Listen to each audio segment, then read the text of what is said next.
All right, you were saying this was your top secret location, Bat Cave. Top secret mechanic shop right here. Okay.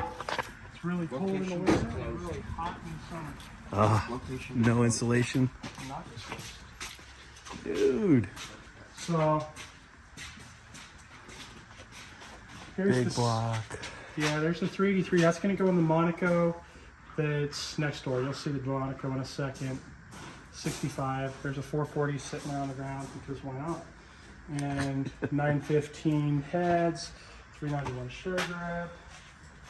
Nice parts laying around. Headers for the Super Coupe, which, I mean, that was supposed to be done like 2 weeks ago. I've been procrastinating. This is kind of my prized possession right here. Sweet. 340. 340. 6-pack. Well, and it's got the direct connection.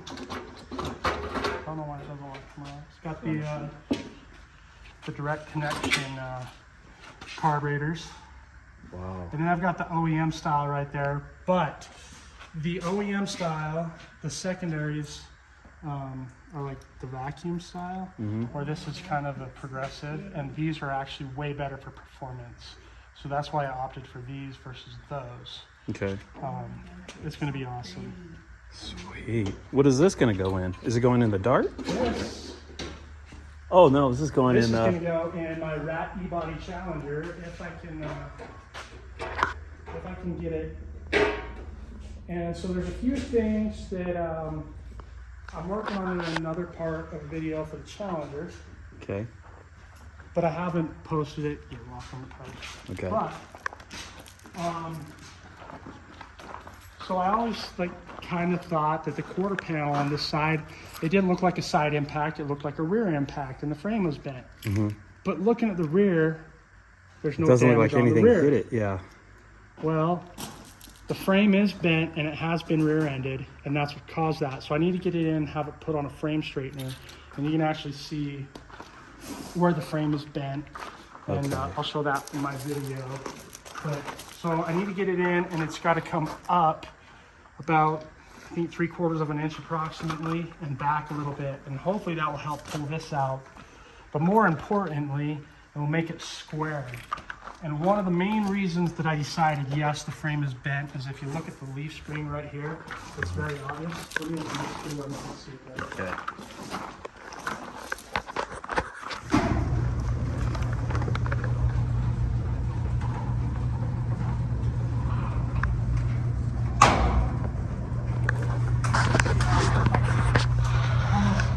A 90-degree turn right there where it comes straight up.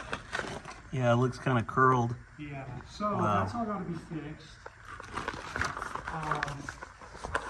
But then this car kind of also sort of went viral, got hit on Yahoo and everything like that. But the front third of this car is legitimately from a Challenger TA, and there's plenty of proof for that, such as, so these are the fenders that were on it.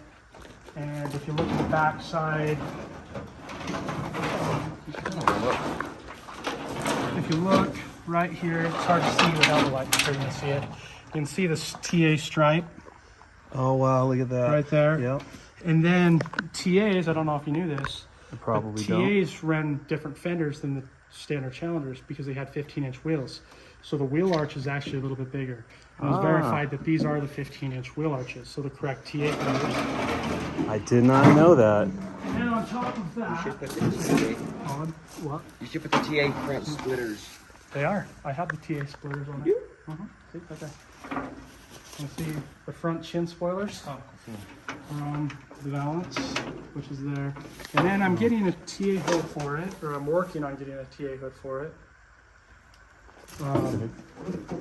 But anyway, it's kind of fun. I wanted to put, like, the car is a real 340 4-speed car, and I wanted to put a 6-pack on it before I even knew any of this, but it's just kind of funny how it...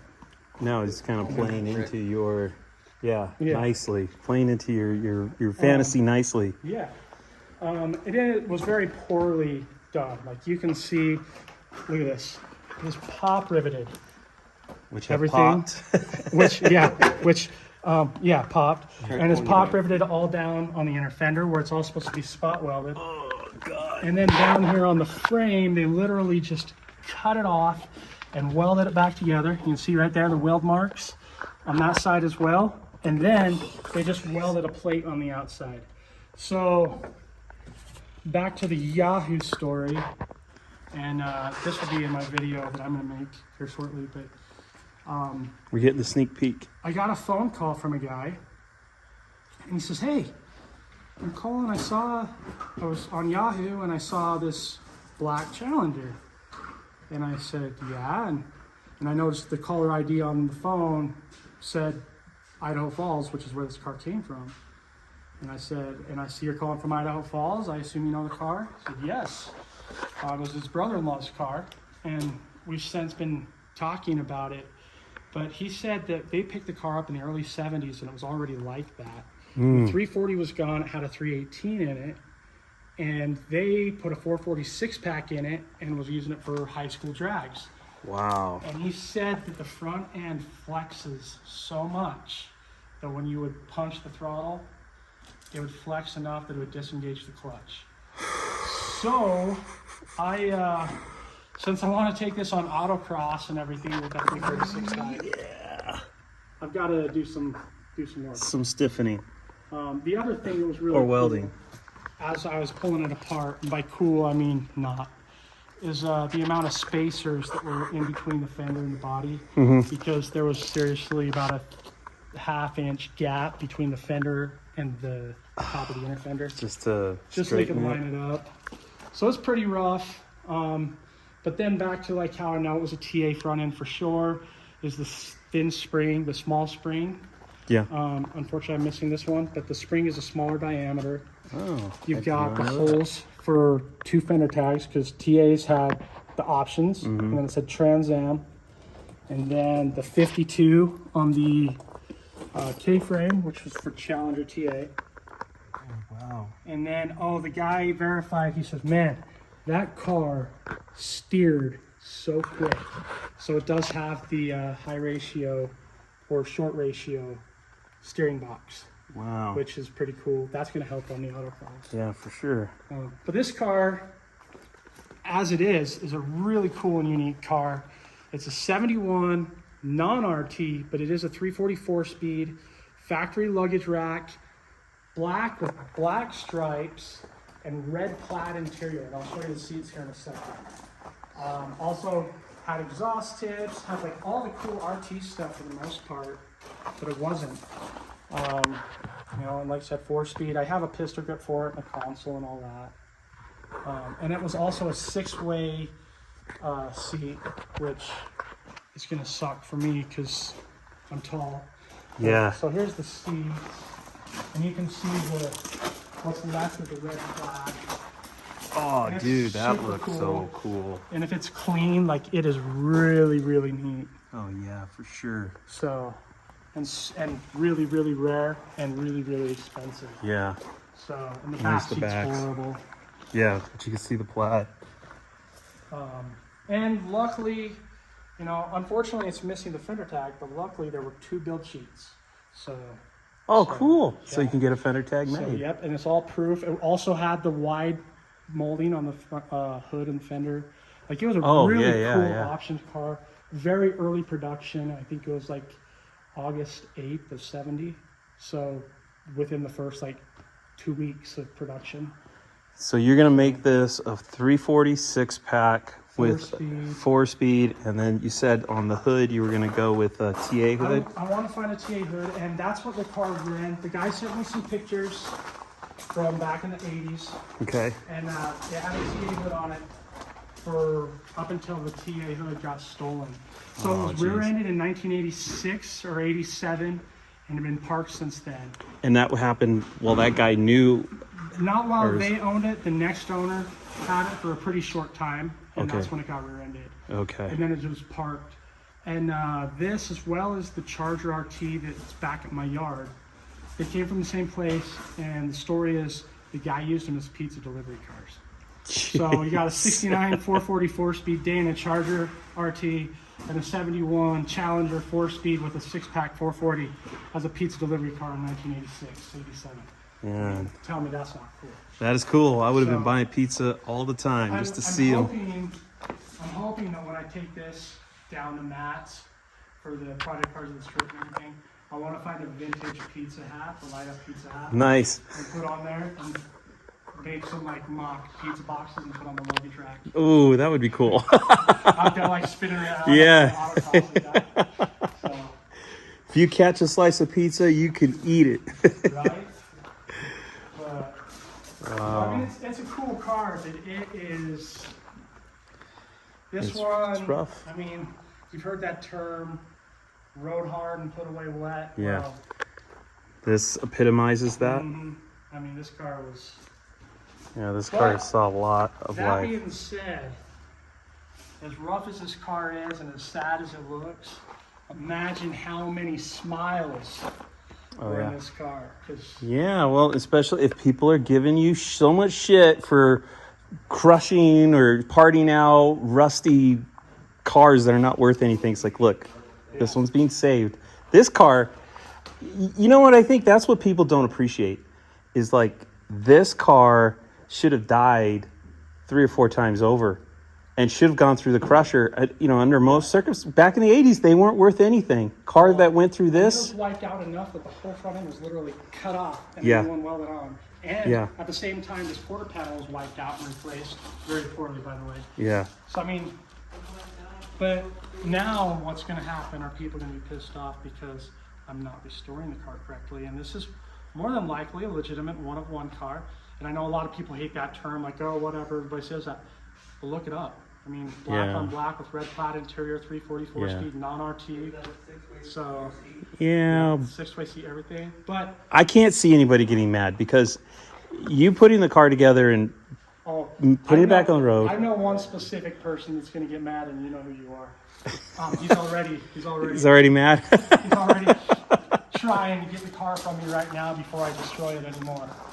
Yeah, but you're not going to destroy it. You're just going to patch it up. With it. Yeah. I've already promised him that when I'm done with the car, minus engine and transmission, I will sell him the car. Okay. So And then he'll go full restore it back It to will be- original. when he gets this car, you notice I say when.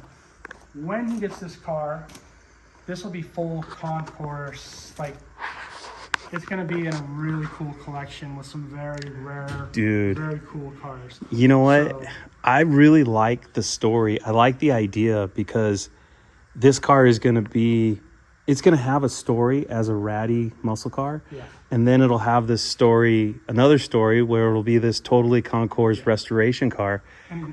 And then you'll piss off all the guys that like the ratty cars. Yeah, because dude, you took one of the coolest ratty cars there was, and now it's now you stopped. restored it by, you ruined it by restoring it. Yeah, it's really not cool. Well, it's one thing I've said, like, to a lot of people is, it doesn't matter what you do with a car. Mm-hmm. Whether you restore it, whether you build it like this, whether you let it sit out in the yard, whether you crush it, it doesn't matter. Not everybody's going to be happy. Yeah, So, that's true. You know what? Ultimately, if you own the car and it's your money going to put into it, Yeah. build it however you want. Who Yeah. gives a shit what other people say? Well, and I think too, like we have a tendency not to think in context of time. You know, like this car lived a life where it was a brand new original car, rolled off the lot, and it, you know, people drove it and enjoyed it, played with it, and then it probably, you know, went into some kid's hands and became a hot rod, and somebody beat the shit out of the car.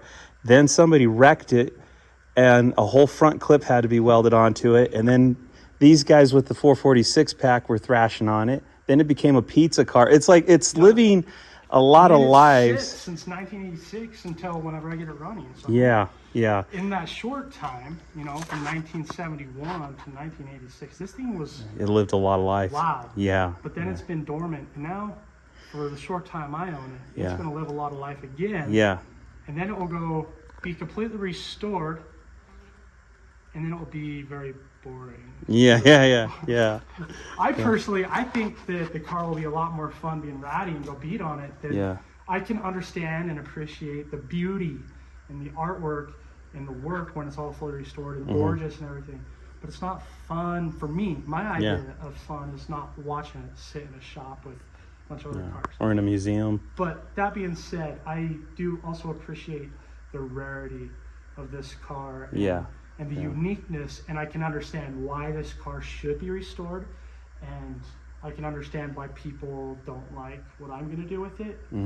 But I just told you, after I'm done with it, it will get restored, because I will be done with it. I'm building it for a project for e-bodies, and I'll probably enjoy it for a year or so, and then I'll move on to something else, because that's what I do. Yeah. Yep. Yeah. Well, I see no harm, no foul, man. I mean, it's not like you're taking a fully restored car and then beating the hell out of it to look like this. You know, then there'd be some deserved criticism, I guess. But well, as it sits now, if I slide sideways into some road cones doing autocross, I'm not going to care. Yeah. And I think, you know, in the grand scheme of things, even if you were to say fix this car up, knowing you're probably not a full restoration concours kind of guy, but you enjoy the car, and you know it's going to live its life, and then at some other stage later on, maybe 10 or 20 years from now, maybe it get restored. It sounds like that's all happening sooner, but but my point is that, you know, there's always an opportunity down the road where somebody can take a car and just completely restore it however they want to, you know. And even, you know, we get a lot of hate or criticism on like mini tubbing and frame connectors and all that kind of stuff. But is that really any different than taking a rusty car and having to put new frame rails in? No. You know, honestly, I think after putting the frame connectors on my Dart, just for the stability and everything, how the car changes. Yeah. I personally, if I had a real numbers matching Hemi car, I would put subframe connectors, and not the crappy ones. I would put actual weld in, like from US Car Tool. Yeah. The ones that fit the floor. Yeah. They're awesome.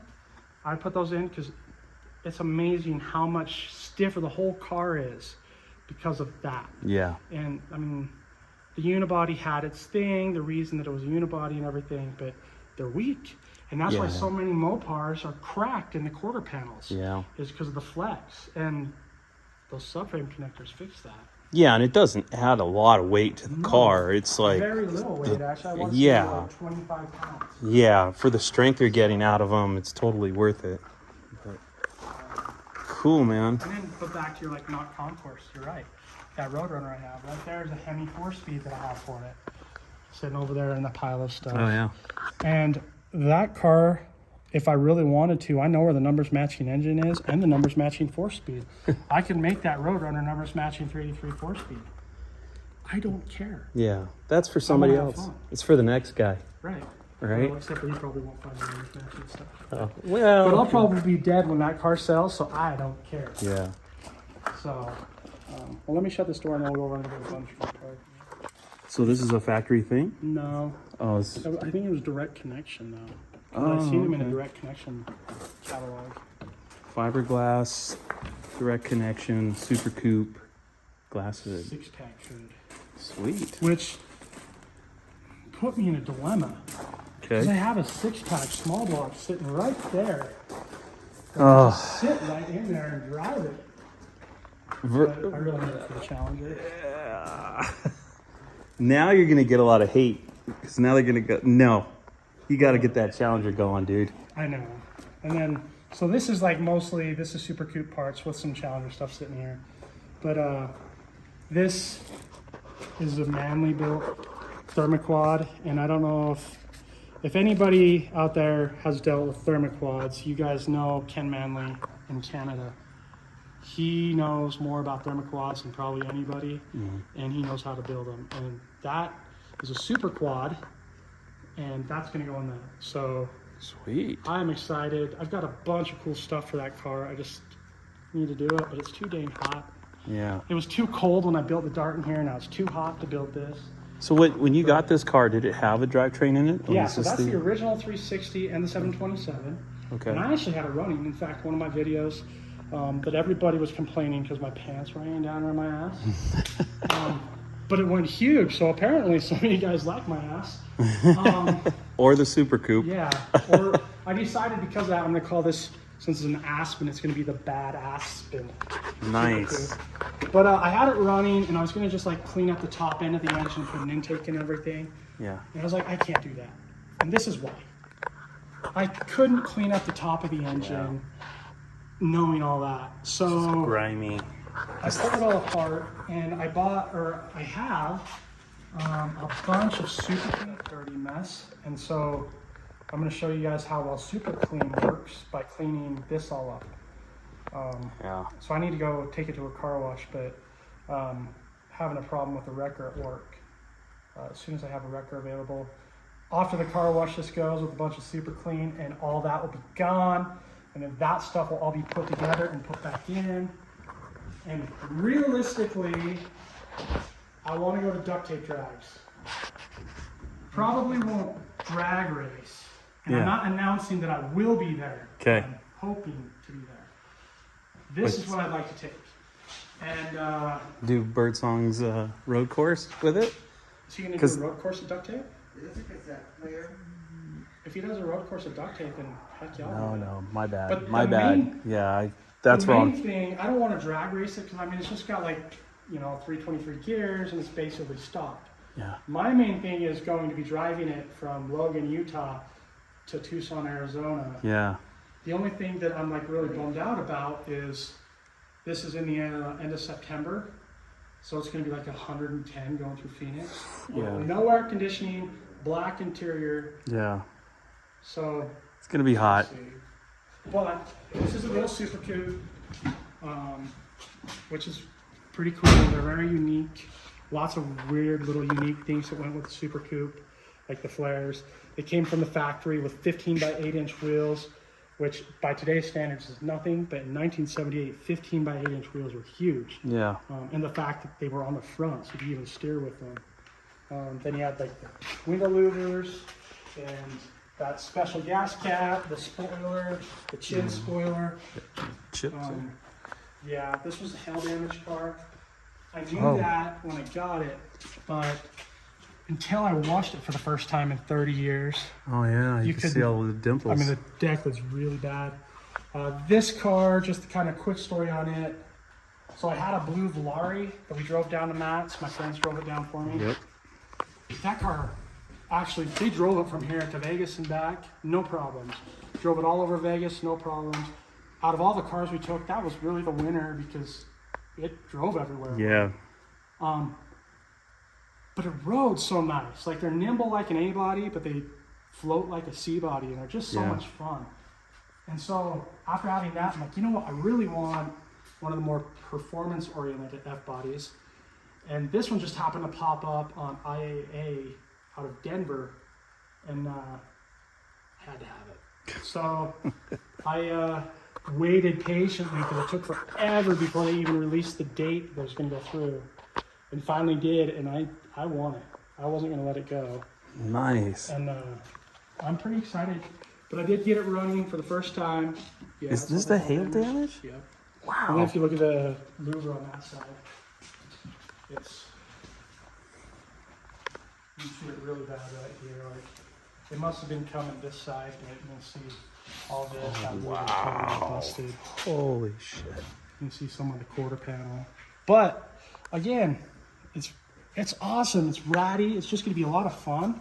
Yeah. And I'm just going to drive it, enjoy it for a while, and it's cheap compared to like a Roadrunner or Yeah. a Challenger, right? well, let's see. I won the car. I think I paid $3,200 at auction, which Okay. honestly was a steal because Super Coupes do go for pretty good money. And well, you could be in a Super Coupe, a good running driving Super Coupe, for probably $10,000 to $15,000. Okay. Yeah, That's for your dart? that's the build sheet for his 70 GT we showed you. Yeah, nice. First car, I've heard of these. I've heard of them. Never personally seen one. That's the first car I've ever seen that is optioned, and it shows on the build sheet for a 7 1/4 shirt grip. Wow. So they make Yeah. I don't know why. wouldn't have thought. Yeah. That's good behind the slide 6, I guess. But anyway, so yeah, this car, hopefully, no promises, will be a duct tape drive. Well, sweet, man. Very cool. I hope we get to see it there. And it was also like the newest thing I found was this sticker. Inside all the change was 89 was the newest. There's a sticker that expired in 1990. There were some gas receipts from back then. I believe this car was probably stored inside somewhere in Denver since 1990 until I got it. Did they all come with this, like, did somebody just paint this? No, or? I think it was black, but as it's faded or changed, Somebody over the years, it's almost repainted like it. purple. Because if you look up here, this side is black Yeah. and fade the same. But Okay. it's cool. It's one of, I think, 531 Dodge Aspen Super Coupes. Wow. So Maybe someday it'll be worth shit tons of money. Looks like your hood flew open too. And yes, I believe that's probably why it was parked. You can see where this is tore. I actually fixed that. That is some awesome body work by me Yeah. with a hammer. But it was all like sharp jagged, so that's all I need. I don't really care about it being perfect. Yeah. I don't want to repaint it. But you can also see on the hood scoop of the hood.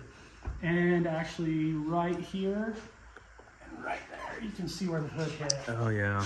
So it's kind of funny because it went up, it actually hit above the windshield, which is why the windshield's not cracked. But, which is a good thing. Yeah. Because anybody that knows F-bodies knows that that windshield is not obtainable. Ooh. So, I didn't know that. yeah. And then on this car, so my Dart, anybody that's seen that knows I have all the gold Moroso. This one's getting all the blue Moroso. Okay. So now I got to find Very all cool. the stuff for red Moroso and put it on something. Sweet. Well, cool, man. So